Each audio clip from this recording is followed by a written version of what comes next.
Hello and welcome back to this channel. Basically, all I want to do is talk about what happens to microgreens when you overwater or water with the hose and there's too much water pressure kind of damaging the plants. So that's what I'm going to cover in today's video, so please subscribe, hit the bell notification on awesome if you like this video.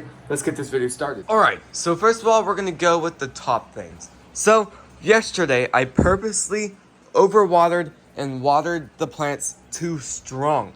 Basically, I have this hose system down here. I water everything with it except the microgreens. I usually water the microgreens with this, just a light sprinkle twice a day.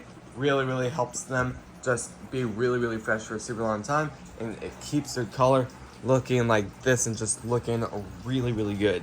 So yesterday I purposely skipped the water bottle and I watered it with this, so I could purposely damage the plants, and I could show you for today's demonstration. Now, if you are wondering, once they look like this, are they really just good to eat? Yes, they're good to eat. They're always great to eat unless the plant just obviously doesn't look good, or if it's starting to turn to mush, stuff like that. These are just overwatered and a little bit damaged. They're still great to eat. They're just going to be a little bit more bad to package up in the containers. So at the end of the day, I really recommend watering it really lightly with this type of thing, because microgreens are really fragile at the end of the day. So, and down here, you guys are probably wondering, I talked about that in yesterday's video. Why do they look like that? Number one, they needed water really bad. Number two, they're getting big. So once they start getting overgrown, for example like that, they just don't look good anymore. They go from that to this, and then they go from that to that, and then they go from this to that. So these are definitely ready to harvest. After this harvest, I'll probably designate a shelf purposely for microgreens, and I'll probably move some stuff over to here, like some basil or something, or I might just keep these two shelves. I'm still trying to figure out a little bit what to do with one of these shelves, if I want to add another shelf to it and buy another thing of lights. Still thinking about that, but yeah, there's definitely a lot of mistakes you could do with microgreens with too little or too much light, too much or too little water, just air movement, air temperature. There's a lot of things that factor into plant growing. I definitely recommend, if you guys are planning to build a system like this, do your research before you actually build your system, because once you build your system, there's no going back. Like this system down here, if I want to move this, or if I want to just stop doing this, it is a lot harder to stop doing this than tropical in the other room, because everything's really put together. Everything's built to just last, especially the system, because most of it really depends. If you want to kind of go through the internet and kind of take other people's designs, that's still perfectly fine. This system's kind of just my design a little bit. I designed where I wanted everything to be in this room. Before, I had this system thing I used on a computer, and I kind of designed it. So I've done a ton of research before this. So all the fans were some other people's ideas. All the grow lights, the way I had the grow lights, that was other people's ideas. I just kind of factored in everything you need. The hydroponics, that was kind of more of a me thing. It was more of a let's hope this works type of thing. I didn't do a lot of research. I did a lot of research about this. So temperature factor, just humidity thing. Humidity is actually way too strong down here. Almost 70%, because we have water all over down here. That's another thing. The fans are insanely important, so it moves around the air. So stuff doesn't sit down here and start to mold overnight when everything's completely dark. Depending on the soil you're using. For an example, if you're using like really high quality soil mix with a lot of stuff in it, you're definitely gonna wanna think about having one of these things down here. This is a bug catcher. Basically, all you do is you plug it in and then it kind of traps bugs. The soil, I have 2 different types of soil down here. Basically, I have coconut coir. That's what I use for all our microgreens and the cilantro down there. And I use more of a expensive type of soil to kind of grow our lettuce in, so the lettuce just thrives a lot more.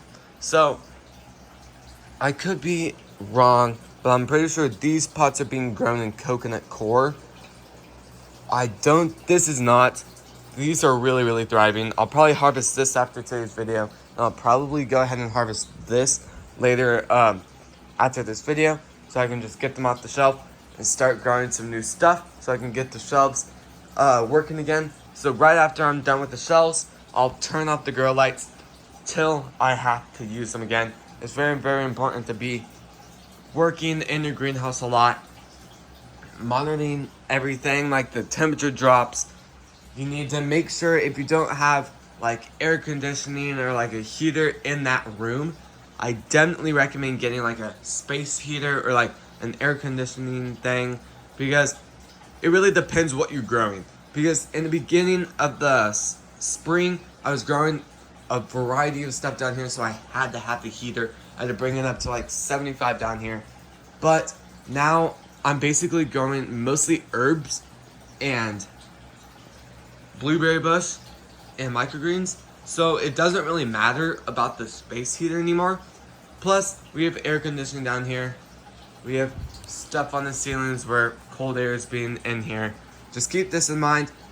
Even if you do have air conditioning, it's going to be kind of a fight over the system, because your grow light, depending on what kind of grow lights you're going to get, it will heat up stuff. Because down here, if I turn off all the grow lights for like 2 days, I bet it would go down to about 60 degrees down here. These put off a lot of heat, and they don't get super hot. For some reason, these aren't super hot at the moment because we have fans all over. But sometimes we'll turn off the fans and they get a little bit hot down here. That's another thing that's important about it. But yeah, so this is the end of the video. So please subscribe and hit the bell notification on awesome so everybody likes this video. I also want to talk about this really quick. So if you look down at the very end of Tropical, we have a fan. That is new. We've done some work down here before and we realized we needed a fan that kind of pushed the air from Tropical into here a little bit more to circulate the entire room. So I feel like production's worked a lot better since we've added it. Just keep this in mind. It really matters what kind of air circulation you guys have. Because if you don't have any fans, you're going to start forming some significant problems. Like, we have algae growing in this like crazy. We've had mold form in some of our pots before, so we've had to really quickly get rid of that. And it's just really important to kind of monitor everything. Make sure all the fans are working. Make sure all the lights are working. Make sure just stuff isn't getting warm.